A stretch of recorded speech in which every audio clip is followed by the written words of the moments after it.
Hola, ¿qué tal? Soy Jorge Alberto Muñoz Sánchez y vamos a empezar con este video. Durante su sexenio de Carlos Salinas de Gortari se dieron importantes cambios económicos, entre ellos la firma del Tratado de Libre Comercio de América del Norte. Esto privatizó de forma masiva las empresas estatales, incluida la banca, y la implementación del Programa Nacional de Solidaridad. Además, se restauraron las iglesias, el Estado y sobre todo se establecieron esas relaciones diplomáticas con la Santa Sede. Bajo la administración de Salinas se ejecutaron las grandes transformaciones estructurales que el presidente consideraba indudablemente, esto para conformar que el México moderno del próximo siglo.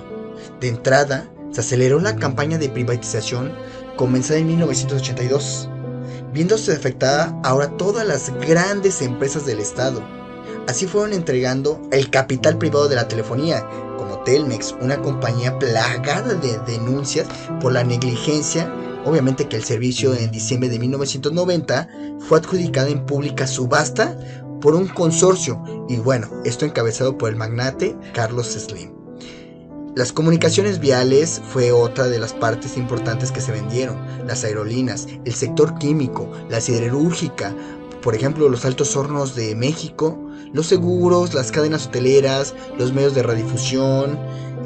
Todo esto dio lugar, por ejemplo, de lo que antes era Imevisión, que ahora es TV Azteca. Eminentemente y pragmático, Salinas explicó que las privatizaciones convenían al país a efectos de ingresos en la caja del Estado, ganancias que luego el gobierno destinaría a abonar la deuda interna y obviamente a costear las necesidades sociales. Pero la gigantesca operación produjo unos réditos incluso mayores de los esperados. Simplemente, en 1991, el Estado recaudó 10.700 millones de dólares por ese concepto. A finales del mandato de Salinas, más del 90% del parque empresarial del país tenía dueños privados, quedando como únicas excepciones relevantes la Comisión Federal de Electricidad, ahora CFE, y el emblemático monopolio de Pemex, el cual, no obstante, tampoco salía de esa avalancha de liberalismo, ya que a través de la Ley Orgánica de Petróleos Mexicanos y organismos subsidiarios, en julio de 1992 empezó a estructurarse como un holding corporativo, asumiendo criterios de eficiencia y racionalidad, dotándose de una estructura divisional.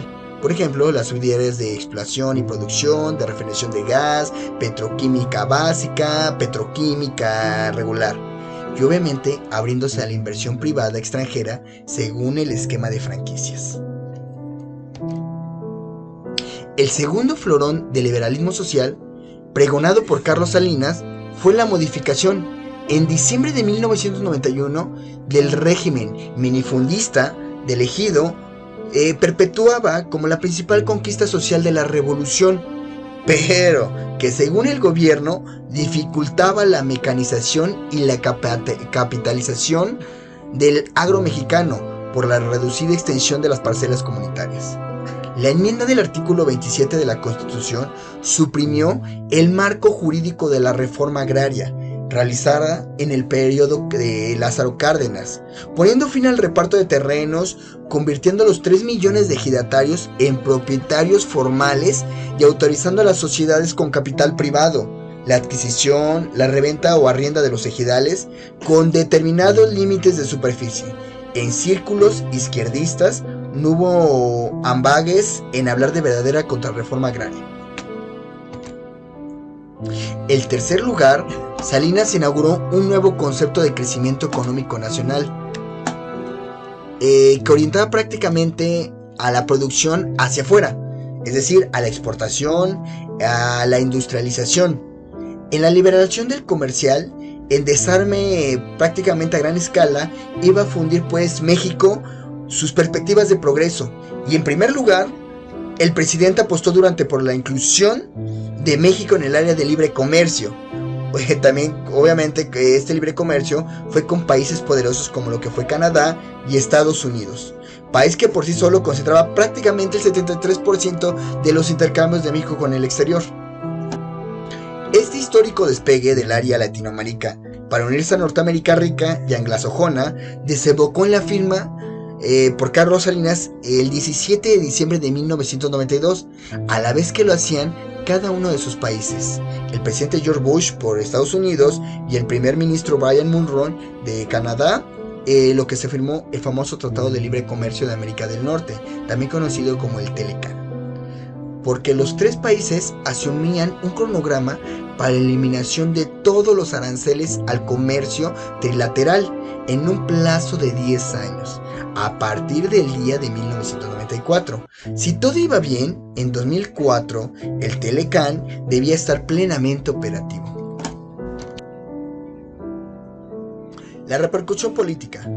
Con todo bajo su mandato, se efectuaron cambios de suma importancia en el sistema político, tras lo que quizás existía tanto una sincera voluntad democratizadora con el deseo de marcarles el terreno a los poderosos caciques y también famosos dinosaurios priistas, pues prácticamente esos abusos de poder, ¿no?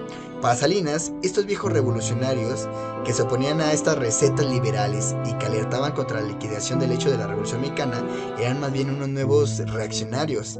Los enfrentamientos que sostuvo con la vieja guardia de este partido, así como las intervenciones contra los desafueros de las mafias políticas, pues prácticamente los apadrinados de los que eran los líderes de los gremios de los trabajadores del petróleo, ¿no? Como por ejemplo la famosa Quina, quien fue detenido en una espectacular acción policial en enero del 89, ¿no? Para luego ser condenado a 35 años de prisión por posesión ilegal de armas. Eso prácticamente reportaron a Carlos Salinas en el primer tramo de su mandato, que prácticamente eso le dio mucha popularidad en la parte política. El presidente acometió una reforma en profundidad del sistema electoral y durante el año de 1989 y más o menos a 1990 el Congreso aprobó diversas enmiendas a la Constitución, así como el nuevo Código Federal de Instituciones y Procedimientos Electorales. Entre las invenciones más significativas de esta ley estaba la creación de un Instituto Federal Electoral, ahora lo conocemos como el IFE y posteriormente el INE, que relevó a la Secretaría de Gobernación en la organización y la supervisión de las elecciones. La actualización del padrón y la emisión de nuevas credenciales de los electores y el establecimiento del Tribunal Federal Electoral, que famoso es el TRIFE, encargado de resolver sobre impugnaciones y de sancionar las violaciones de la ley electoral, que eso fue en 1993, se dio un paso fundamental a la aprobación en el Congreso y sobre todo la popularidad de Carlos Salinas, lo que prácticamente hizo que se volviera más popular. La disposición de Salinas al diálogo con los actores de la sociedad civil se expresó en novedades tales como el Pacto de la Estabilidad Cooperativa y el Empleo, que se realizó en 1992.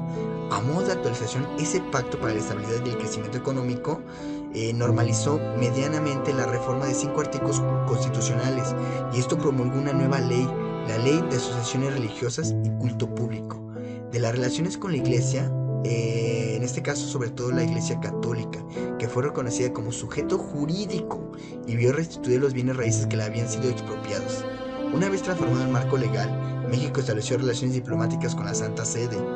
Con este cambio se zanjó una situación arrastrada desde la sangrienta Guerra Cristera, que fue en el año de 1926 a 1929.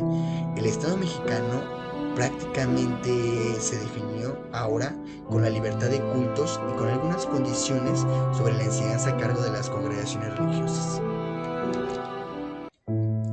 Dentro de las repercusiones sociales tenemos lo siguiente. En 1992 se tenía la sanción de que Salinas iba a quedar en los anales como un gran estadista, autor de reformas clave, con un alto nivel de aceptación popular y que despidió su mandato con unos datos económicos faustos. Esta percepción comenzó a evaporarse en el año de 1993 y más aceleradamente en el año electoral de 1994, ya que el asesinato prácticamente del tiroteo entre narcotraficantes, del arzobispo de Guadalajara, del cardenal Juan Jesús Posadas Ocampo, muy querido por el pueblo, por cierto, por sus valientes y enérgicas denuncias de la corrupción política, y esa impunidad con que actuaban las bandas del crimen organizado en el estado de Jalisco. Esto prolongó una cadena de magnicidios que turbó a la sociedad y que centró la atención sobre todo por un México bárbaro, agresivo de violencia. Para Carlos Salinas, la primera forma de descargar coincidió con la aplicación del Telecán. Ese día se alzó en armas prácticamente allá en Chiapas el Ejército Zapatista de Liberación Nacional, que lo conocemos como el EZLN, el cual estaba dirigido por alguien muy carismático y enigmático, el subcomandante Marcos, ¿no? Que relevó al mundo, al propio México, con una euforia liberal de salinismo. Había dejado intactos sin prácticamente muy graves problemas característicos del tercer mundo, ¿no?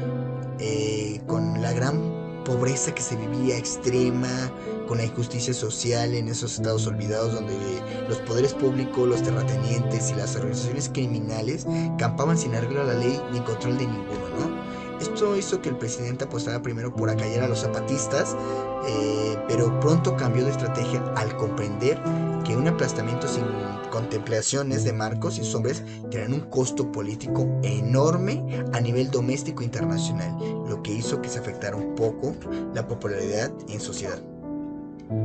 Esto hizo que el 12 de enero, al cabo de 2 semanas escasas de combate que dejaron varios cientos de muertos y otros tantos millares de heridos entre guerrilleros, soldados y civiles, prácticamente unos 60,000 campesinos que se desplazaron a sus hogares, inició el fuego prácticamente el reconciliador en Chiapas, nombrado por Carlos Salinas, Manuel Camacho Solís, hasta entonces secretario de Relaciones Exteriores del gobierno. Bueno, pues prácticamente con el comandante Marcos sellaron en San Cristóbal de las Casas, con la mediación del obispo local, Samuel Ruiz de García, un acuerdo de principios sobre 34 medidas políticas y económicas en torno al reconocimiento de los derechos de los pueblos indígenas, que componían la cuarta parte de la población del estado, la reforma estatal y la mejora de las condiciones de vida de los sectores marginados. Hasta el final del mandato de Carlos Salinas imperó una relativa calma en Chiapas, pero los problemas de fondo siguieron intactos por la escasa voluntad gubernamental de tratarlos. El conflicto con Chiapas, aunque con las armas calladas, continuó intacto. El 23 de marzo, mientras los soldados prácticamente humeaban en la selva lacandona, México experimentó una segunda y enorme conmoción con el asesinato de una persona muy querida, Luis Donaldo Colosio.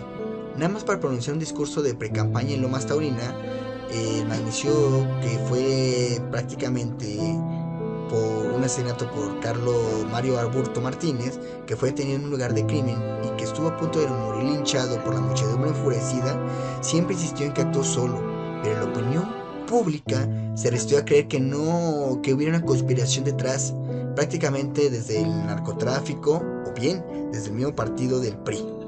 Las primeras miradas acusadas se dirigieron nada más y menos que a Camacho Solís, que había sostenido una dura pugna con el malogrado Comilón por la candidatura presidencial, y que tras el destape de noviembre del 93 se había atrevido, cosa insólita en la historia del partido, a criticar la decisión de Carlos Salinas.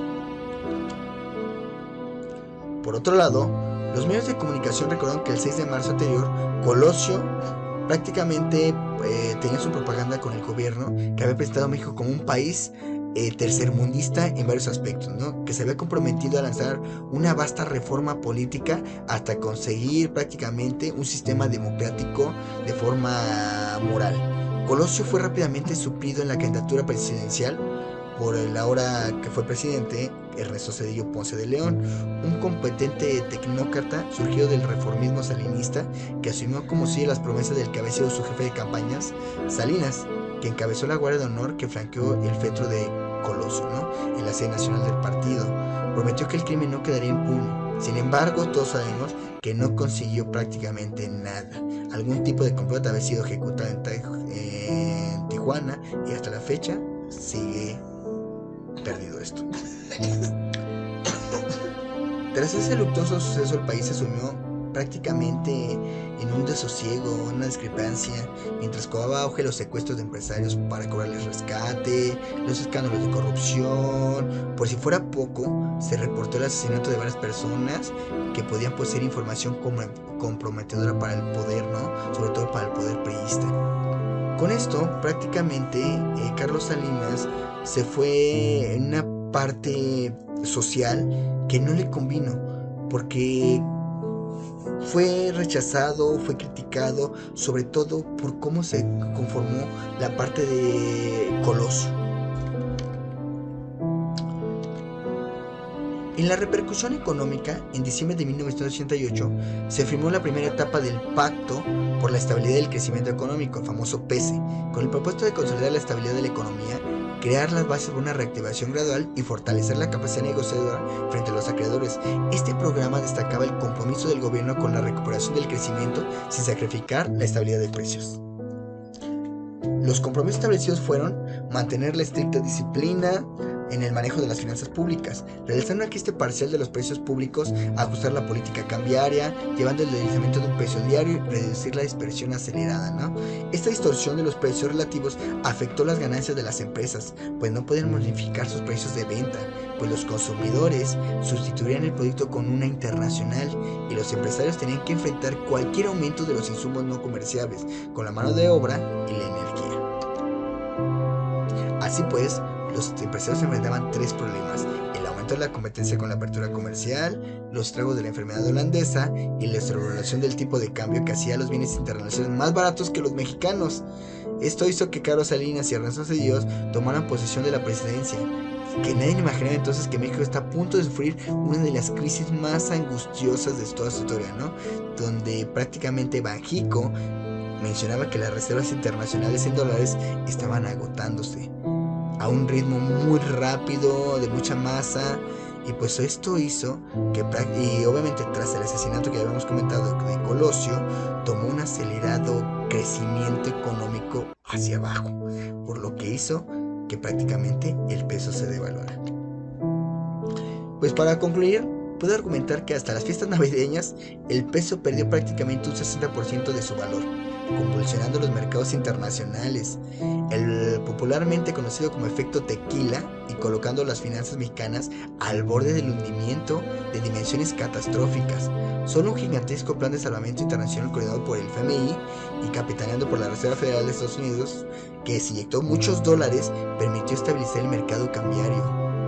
Pero eso sí, al precio de aplicar un plan de ajuste. Tan descomunal la crisis financiera reveló crudamente que México tenía que reducir esos 3 ceros, lo que hoy conocemos que esto fue una pérdida de poder adquisitivo de la población y del agravamiento de las desigualdades sociales. Le agradezco mucho, maestra, y espero que haya quedado un poquito más claro. Cuídese mucho, soy Jorge Muñoz. Hasta la próxima.